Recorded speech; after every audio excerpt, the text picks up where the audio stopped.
All right, so I'm gonna come at you guys with an updated 2020 NFL mock draft. The draft will be held next week on Thursday, April 23rd. I believe is the first night at 8 p.m. So told you guys I was gonna try to make more videos, but that hasn't happened due to the pandemic and work and all the other fun stuff. So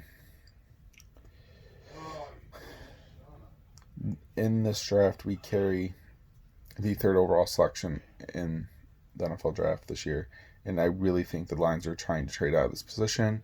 They're probably phoning calls as we speak, trying to get their best offer.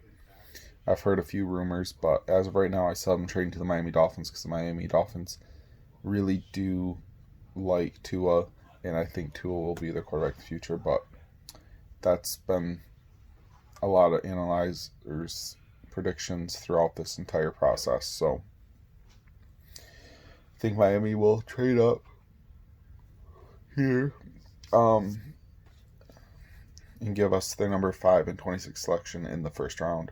The Detroit Lions have a lot of needs on the defensive side of the ball, but we also need to help our offensive side. You'll find out what I did here in this mock draft,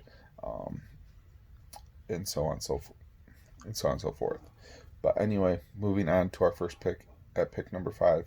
This pick could potentially even be traded again, with a lot of teams looking at possibly getting a quarterback of the future and so on. Justin Herbert here could still be on the board because we only dropped 2 spots.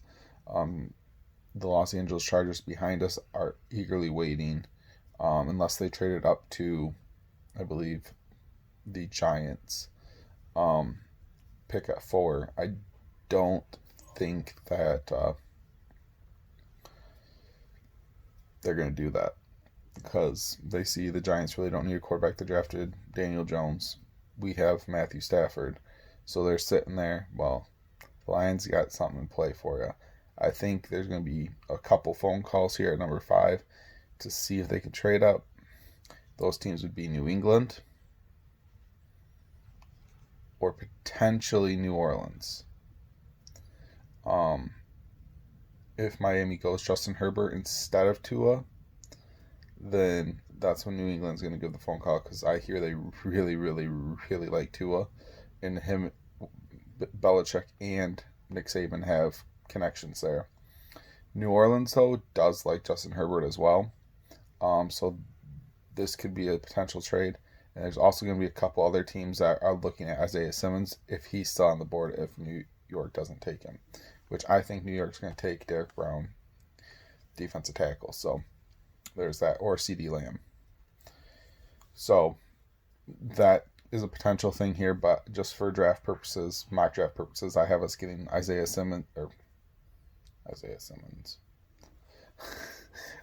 Thomas, the linebacker, defensive back out of Clemson. But the New Orleans trade rumor that I did hear, they do want to trade up to 3.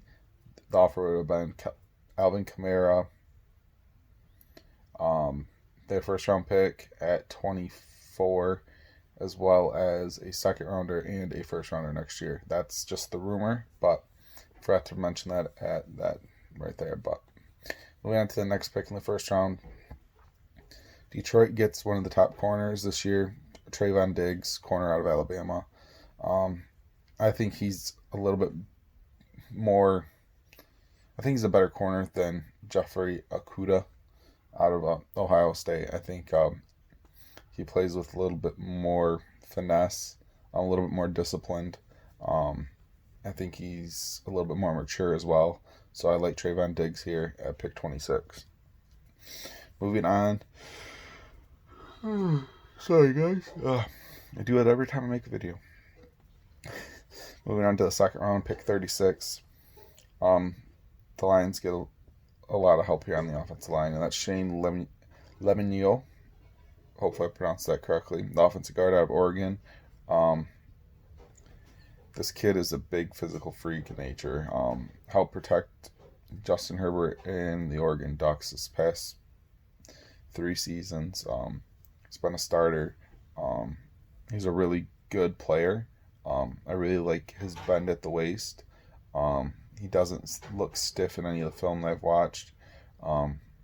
So I think that would be an excellent pickup and help build that offensive line to keep Matthew Stafford on his feet and to help build that run game that we are lacking so much of.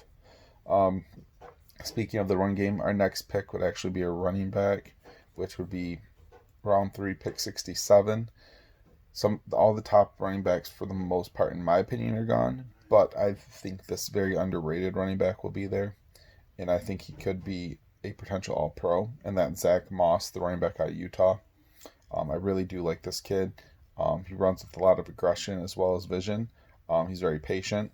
So we'll see what happens, but I think he'll be an All-Pro player, and I think Detroit would be a perfect fit for him to pair up with Kerryon Johnson and just have a 1-2 dynamic, but he would eventually take over the number 1 role.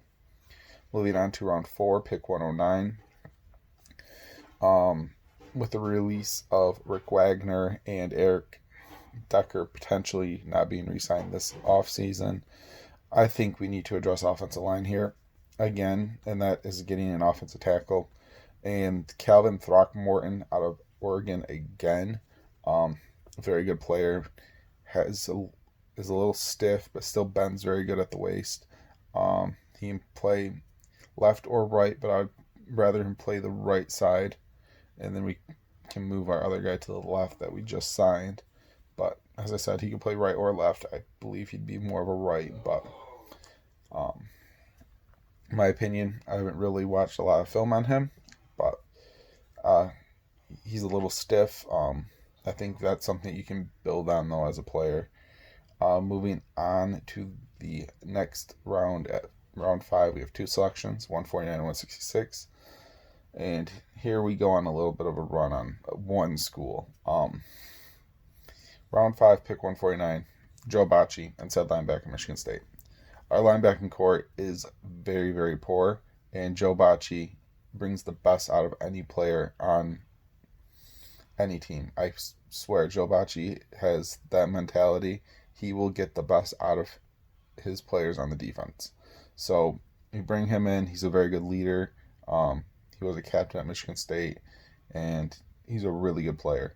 The next pick in the 5th round at pick 166 would be another player from Michigan State, Raquan Williams, defensive tackle on Michigan State. He is a very good defensive tackle. I think he's a solid DT3, but I think Danny Shelton being brought in, he can really learn a lot from, because they do have a similar physique. And I believe he's going to be a All-Pro player that's drafted in the 5th round. And the last pick here at round 6, pick 182. The Detroit Lions have no pass rush. None. Trey Flowers, he's more of a run support guy. Jamie Collins that we just brought in, I think he could bring a little bit of this. But other than that, I can't name one individual player on that defensive front that can get to the passer. So I think Kenny Willekes here out of Michigan State is going to be something to keep an eye on, especially in the later rounds, because I think that this is going to be the one player that the Lions draft out of the 3 I just mentioned, besides maybe Joe Bachie. But Kenny Willekes here started as a walk-on at Michigan State and became one of the best defensive end edge rushers in school history. He has a high motor. He don't give a shit who he plays against. He could go against Trent Williams for all I care, and he'd probably beat him because he doesn't give up. I think that's something to look at. But like, subscribe my channel, hit that thumbs up, leave a comment below. Let me know what you guys think of this video. Let me know who you think the Lions should do with their very first overall round selection. I'm out.